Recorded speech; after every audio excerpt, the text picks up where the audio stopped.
Assalamualaikum sahabat-sahabat yang dirahmati Allah. Hari ini saya akan menceritakan tentang seorang pemancing muda ini mendengar ancaman dari ikan yang ia tangkap. Ia anggap itu halusinasi. Sampai esoknya, anaknya jatuh sakit dan mengigau hal yang sama seperti suara ikan itu. Aku menangkap ikan itu, tapi kalimat yang keluar dari mulutnya bikin jantungku berhenti berdetak. Kalau kau tak lepaskan aku, anakmu yang akan menggantikan. Kalimat itu keluar dari seekor ikan. Awalnya aku pikir itu cuma suara angin atau halusinasi karena terlalu lelah memancing. Tapi ikan itu menatapku, matanya berkaca-kaca seperti manusia yang minta tolong. Aku ketawa. Kukira ini cuma mimpi aneh di siang bolong. Ikan itu kupaksa masuk ke ember. Dan sejak saat itu, hidupku tak lagi sama. Malamnya anakku demam tinggi, matanya kosong, dan mulutnya mengigau. Ayah, lepaskan aku ke sungai. Ayah, aku bukan milikmu. Aku langsung ingat suara ikan itu. Suara yang sama. Nada yang sama. Kalimat yang sama. Aku pikir semua ini kebetulan. Tapi saat aku coba buang ikan itu sudah tidak ada di ember. Dan anakku menghilang dari ranjang. Jangan lewatkan kisah ini sampai habis. Karena apa yang terjadi selanjutnya tak akan bisa kau jelaskan dengan logika. Gimana kisah lengkapnya? Like dan subscribe ke channel ini sangat membantu serta menghibur dan menjadi amal jariah bagi kita semua. Namaku Raka. Usia 27. Seorang pemuda biasa yang tinggal di pinggir desa kecil di Jawa Tengah. Aku punya seorang istri bernama Rani dan seorang anak lelaki berumur 5 tahun, Alvan. Hidup kami sederhana. Aku bekerja serabutan, tapi setiap hari Minggu aku memancing. Bukan sekadar hobi, kadang hasilnya bisa bantu beli beras. Tapi satu hal yang selalu dipesankan ibuku dulu, jangan pernah memancing di aliran sungai belakang kebun mangpur.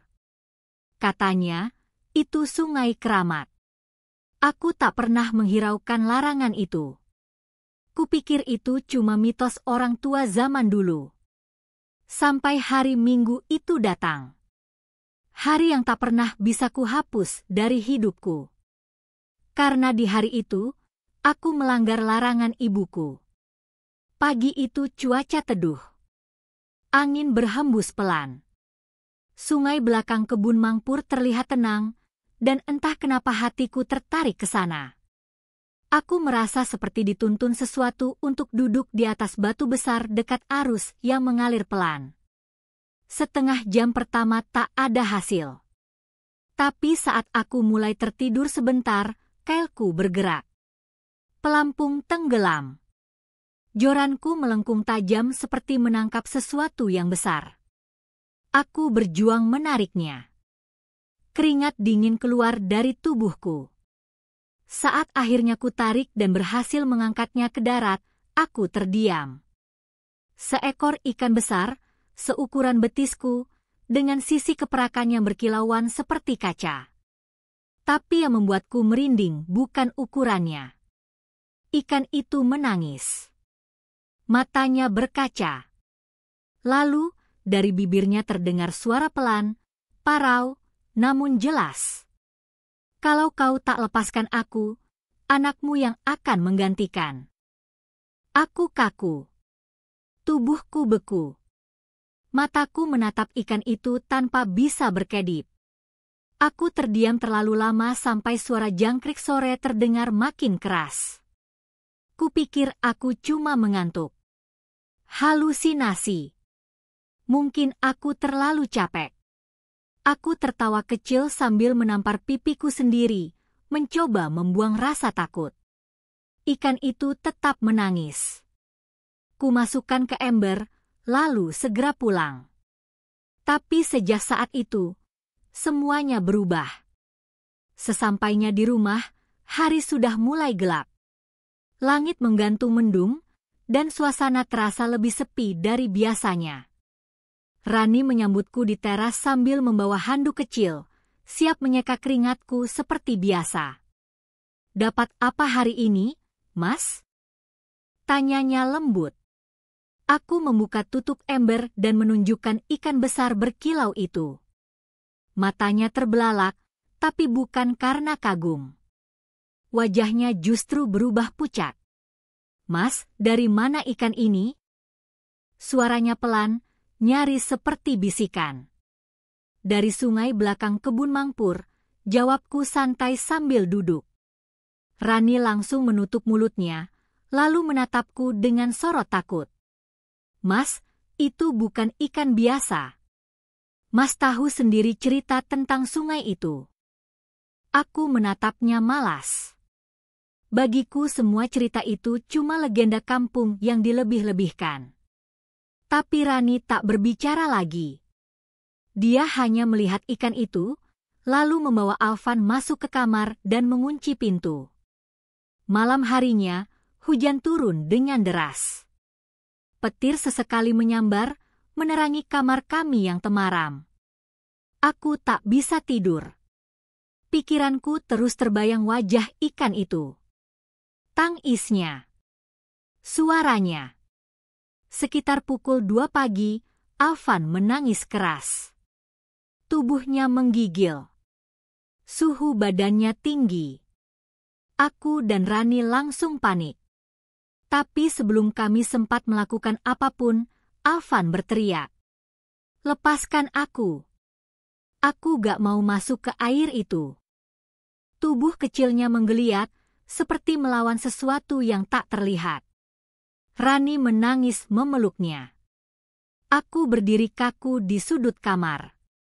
"Bapak, jangan bawa aku ke sana, jangan." Alvan mengigau dengan suara kecil, sama persis dengan nada suara ikan yang kudengar siang tadi. Darahku seperti berhenti mengalir. Aku duduk perlahan, napasku berat. Tanganku gemetar. Semua perkataannya tak bisa kuterima dengan logika. Rani memandangku dengan mata merah. Dia tak perlu bicara. Aku tahu apa yang harus kulakukan. Subuh itu, aku keluar rumah. Ember ikan masih tertutup di dapur. Aku membukanya perlahan. Tapi, ikan itu sudah tidak ada di dalamnya. Yang tersisa hanya sisik-sisik keperakan yang berserakan, dan air dalam ember yang berubah merah kecoklatan, berbau amis menusuk. Aku terdiam. Sementara dari arah kamar, suara tangisan Alvan masih terdengar. Pagi itu, aku berjalan sendirian menuju sungai tempat aku pertama kali menemukan ikan aneh itu. Langit masih mendung, dan udara pagi menusuk kulit. Langkahku berat, tapi rasa bersalah dan takut membuatku tak bisa tinggal diam di rumah. Alvan masih terbaring lemas, dan kata-kata yang keluar dari mulut kecilnya terus terngiang di kepalaku. "Jangan bawa aku ke sana, jangan." Aku menyusuri jalan setapak melewati kebun pisang, lalu melewati jembatan bambu reot yang mengarah ke aliran sungai itu. Di bawah jembatan itulah aku pertama kali melihat ikan itu muncul ke permukaan, tampak seperti mengambang, lalu tiba-tiba melompat ke kailku dengan gerakan aneh. Tiba di tepi sungai, aku berdiri diam. Airnya mengalir lambat, tapi terasa jauh lebih gelap dari biasanya. Suara alam seperti berhenti. Tak ada suara burung, jangkrik, atau gesekan dedaunan. Hening. Aku buka kedua tanganku di atas air, berharap kalau makhluk itu masih di sini. Aku harus bicara padanya. Aku harus meminta maaf. Tapi air sungai itu tetap mengalir tenang, seolah mengejakku yang kebingungan. Tiba-tiba, dari ujung mata, aku melihat sesuatu bergerak cepat di balik semak-semak pinggir sungai. Aku berlari ke arah itu, menyingkirkan ranting dan ilalang, lalu berhenti. Nafasku tercekat. Di hadapanku berdiri sesosok bayangan. Tidak sepenuhnya manusia. Kepalanya seperti perempuan tua berambut basah, tapi kulit tubuhnya bersisik. Matanya hitam pekat. Dan mulutnya bergerak-gerak tanpa suara. Aku mundur satu langkah, tapi tanah yang kupijak longsor membuatku terjatuh ke tepian sungai. Saat aku mengangkat wajah, bayangan itu sudah berdiri di hadapanku, hanya beberapa langkah lagi. Suaranya masuk ke telingaku tanpa ia membuka mulut. Kau sudah menangkapku. Tapi yang akan membayar adalah darah dari dagingmu. Apa maksudmu? Teriakku. Wajahnya menyeringai. Tangannya menunjuk ke belakangku. Saat aku menoleh, aku melihat tubuh Alvan. Dia berdiri di atas sungai, tapi tak tenggelam. Matanya tertutup. Tangannya terjulur seperti orang berjalan dalam tidur. Aku bangkit dan berlari ke arahnya, tapi setiap langkahku terasa makin berat. Sungai itu seperti berubah menjadi lumpur. Aku terjerembab, dan air mulai naik ke wajahku. Saat tubuhku hampir tenggelam, suara Rani menggema dari kejauhan, memanggil namaku. Aku buka mata, dan dalam sekejap, semuanya gelap. Aku terbangun di rumah. Basah kuyup. Napasku terengah. Di sebelahku, Rani menangis sambil memeluk Alvan. Anak itu masih lemas, tapi kini matanya terbuka, menatapku kosong. Dan dari balik matanya, aku tahu sesuatu telah berubah. Hari-hari setelah kejadian di sungai itu terasa seperti berjalan di atas bara. Alvan tidak lagi demam, tapi tingkah lakunya berubah drastis. Ia tidak banyak bicara, dan jika bicara pun, ucapannya seperti bukan keluar dari mulut anak kecil. Kadang ia tertawa sendiri. Kadang ia menangis di tengah malam tanpa sebab.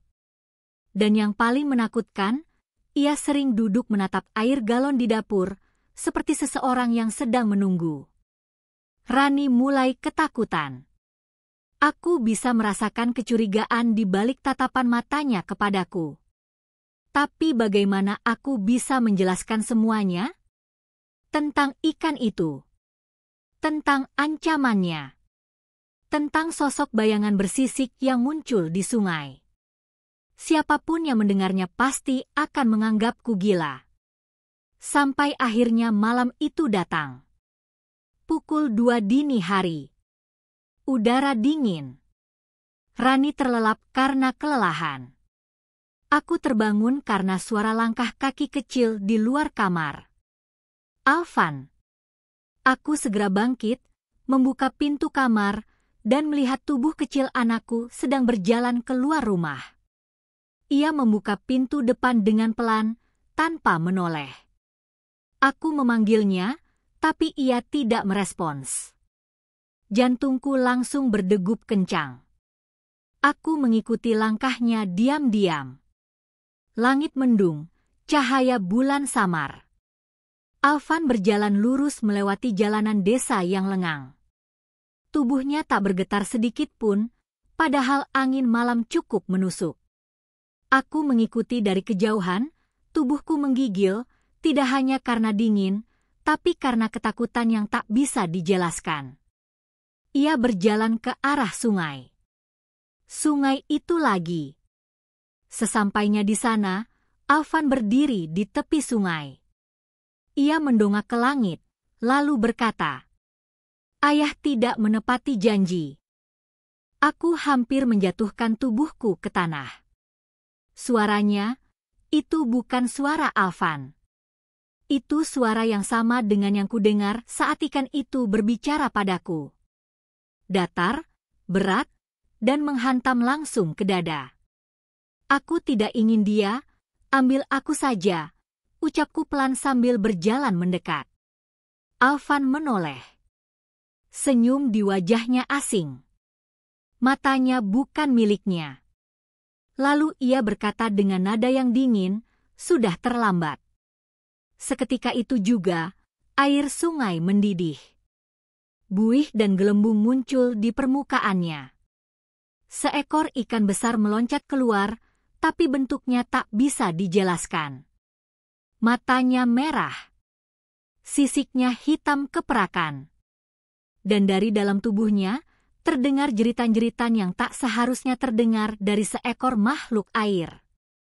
Aku peluk Alvan erat-erat, menutup matanya, menutup telinganya. Aku mohon, ambil aku. Bukan dia. Suara itu kembali masuk ke kepalaku. Pengorbanan yang kau tawarkan tidak cukup. Kau egois. Kau menangkapku karena ingin diakui. Sekarang tanggung jawabmu menuntut jiwa. Tubuhku mendadak lemas. Aku jatuh berlutut, menunduk dalam-dalam, menangis. Lalu keheningan. Ketika aku mendongak, ikan itu telah menghilang. Air kembali tenang. Dan Alvan, duduk di sebelahku, tertidur. Aku angkat tubuhnya pelan-pelan dan menggendongnya pulang. Tapi aku tahu, semuanya belum selesai. Sesuatu telah ditanamkan dalam keluargaku. Dan aku harus menemukan cara untuk membayar semuanya sebelum yang tak terduga benar-benar datang. 3 malam berturut-turut, Alvan tertidur tanpa suara. Tidak lagi mengigau. Tidak lagi menangis. Tapi justru itu yang membuatku lebih takut. Karena setiap kali ia tidur, aku tahu ia tidak sendiri. Malam keempat, aku tertidur lebih dulu di lantai kamar karena kelelahan.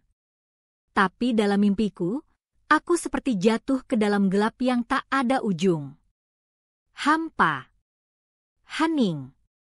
Sampai akhirnya terdengar suara cipratan air dari kejauhan. Dan di depan mataku, entah dari mana, muncul sosok yang pernah kulihat tubuh bersisik, kepala setengah manusia, setengah ikan, dan mata yang tajam seperti pisau. "Apa kau siap membayar harga yang sebenarnya?" tanyanya. Aku mencoba bicara, tapi mulutku terkunci. Lidahku berat. Lalu tiba-tiba muncul bayangan Rani, duduk di meja makan sambil menangis. Di pangkuannya, Alvan terbaring tak bergerak. "Jika kau tidak mau kehilangan mereka, maka kau harus kembali ke sungai malam ini sendiri dan lepaskan apa yang telah kau ikat." Aku terbangun dalam keringat dingin. Nafasku tersengal. Di sebelahku, Alvan masih tertidur, tapi tubuhnya dingin. Sangat dingin, seperti es. Aku menatap jam. Pukul 2:10. Tanpa pikir panjang, aku mengenakan jaket dan berlari menuju dapur. Kutarik ember tempat biasa aku menyimpan hasil pancingan yang belum kubersihkan. Di dalamnya hanya ada air jernih. Tapi ketika kutatap lebih dekat, bayanganku di permukaan air bukan aku. Itu wajah ikan itu. Tanpa buang waktu, aku keluar rumah, menuju sungai. Hujan gerimis mulai turun, langit penuh kabut.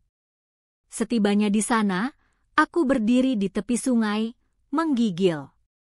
Lalu aku bicara keras-keras. "Aku tahu kau masih ada di sini. Aku tidak tahu apa yang harus kulakukan, tapi ambil aku, jangan anakku, jangan keluargaku." Angin bertiup kencang. Ranting pohon-pohon di sekeliling menari tak wajar. Air sungai bergelombang, meski tak ada yang menyentuhnya. Dan dari balik semak, suara itu muncul lagi. "Kau telah mengikat janji dengan kesombongan. Menangkapku karena ingin menang. Tapi lupa bahwa beberapa makhluk diciptakan untuk tidak diganggu." Aku jatuh terduduk. Aku menangis, tak peduli pada lumpur atau dingin yang memeluk tubuhku. Tapi jika kau mau menebus, bawa kembali semuanya ke asal. Bawa air ke air. Bawa nyawa ke nyawa. Dan jangan pernah kembali. Aku tidak mengerti maksud kalimat itu. Tapi entah kenapa, tubuhku bergerak sendiri. Aku mengambil joran pancingku yang patah, melemparnya ke sungai. Ember bekas, kail tua, bahkan semua perlengkapan pancing di tas, kulemparkan satu persatu ke air. Air sungai seperti menelan semuanya tanpa suara. Lalu semuanya hening. Bahkan suara serangga pun lenyap. Aku pulang dalam keadaan tubuh lemas. Tapi setibanya di rumah, Rani membukakan pintu dengan wajah cemas. Di tangannya, Alvan terbangun dan tersenyum. Aku peluk mereka berdua erat-erat. Tak ada yang lebih penting dari mereka. Tak akan pernah lagi. Tapi aku tahu, aku belum bebas. Sejak malam itu, hidupku berubah drastis. Aku berhenti memancing. Semua peralatanku kubuang, tak tersisa satu pun. Bahkan ketika teman-teman lama mengajakku ikut lomba mancing tahunan di desa, aku tolak tanpa pikir panjang. Aku tak sanggup lagi menatap permukaan air tanpa teringat sosok itu. Alvan mulai pulih, tubuhnya kembali hangat seperti anak kecil pada umumnya. Tapi ada satu hal yang ganjil. Setiap malam, ia duduk di pinggir tempat tidur sebelum tidur, menatap kosong ke jendela dan bergumam lirih. Ayah, ikan itu baik, dia cuma ingin pulang. Kalimat itu terus diulangnya setiap malam. Seakan ada komunikasi yang hanya bisa ia pahami. Kadang aku ingin bertanya lebih jauh, tapi setiap kali aku coba, Alvan hanya tersenyum, lalu menutup mata seolah tak mau bicara lebih jauh. Rani sempat memintaku untuk membawa Alvan ke ustaz atau orang pintar. Tapi entah kenapa, hatiku menolak. Rasanya, seperti sudah terlambat.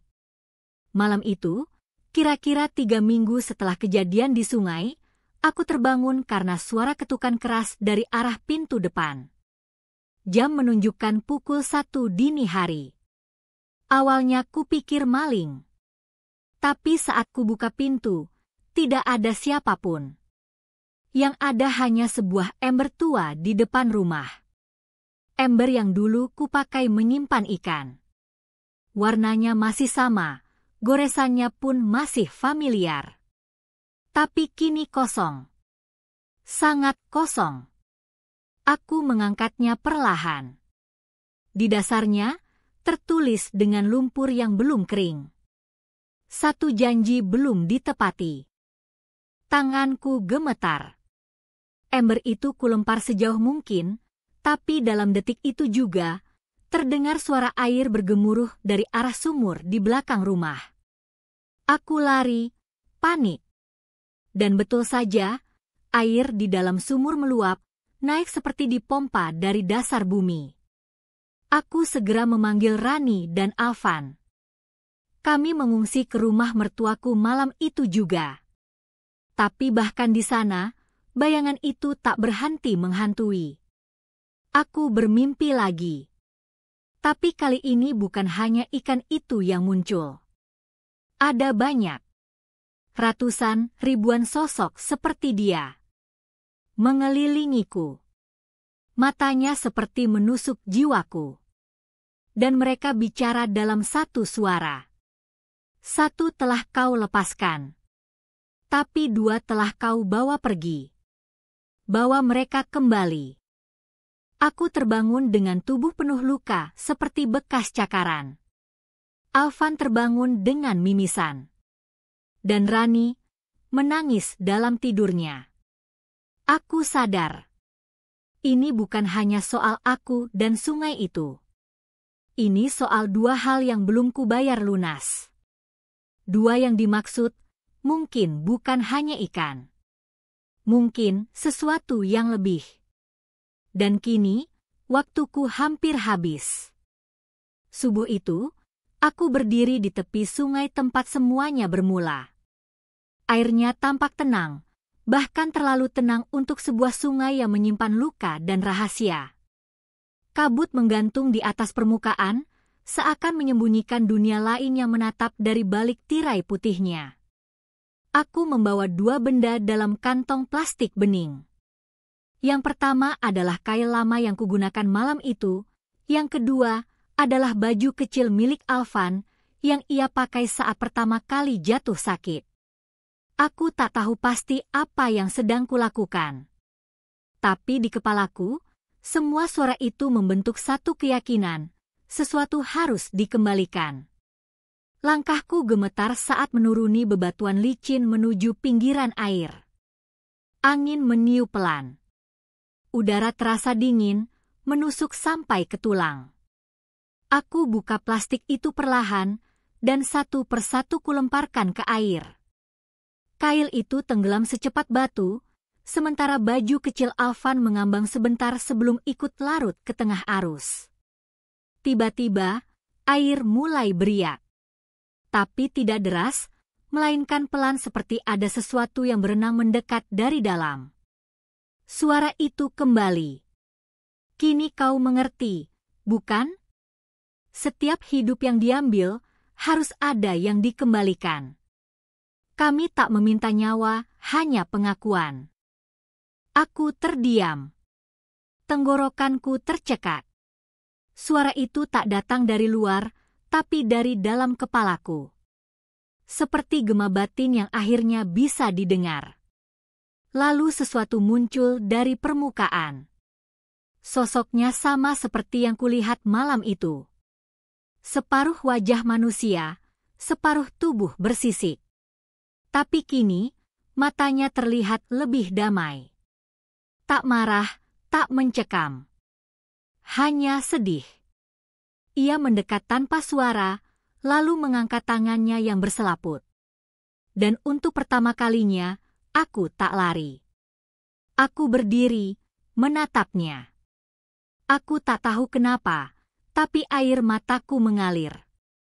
Ia mengangguk pelan, kemudian perlahan kembali ke dalam air. Tubuhnya menghilang, berganti dengan arus sungai yang tenang. Tak ada riak. Tak ada suara. Hanya bisikan samar yang masih tertinggal di udara. Lindungi yang masih hidup, dan jaga janji yang pernah kau abaikan. Sejak hari itu, Alvan tak pernah mengigau lagi. Tidurnya tenang. Wajahnya cerah seperti anak kecil biasa. Luka-luka tak lagi muncul di tubuhku. Dan sumur di rumah tak pernah meluap lagi. Tapi aku tahu, semua itu bukan akhir dari cerita. Karena hingga hari ini, aku masih bermimpi. Dalam mimpi itu, aku berdiri di tepi sungai yang sama. Tapi kini, Alvan berdiri di sampingku. Ia tak berbicara. Hanya menatap air dengan tatapan kosong, seperti sedang menunggu sesuatu yang akan kembali muncul. Dan aku hanya bisa berharap, jika suatu hari suara itu datang lagi, aku sudah cukup siap untuk membayar lunas apa yang pernah kuabaikan. Akhir. Terima kasih telah nonton video ini sampai akhir. Sampai ketemu di video selanjutnya.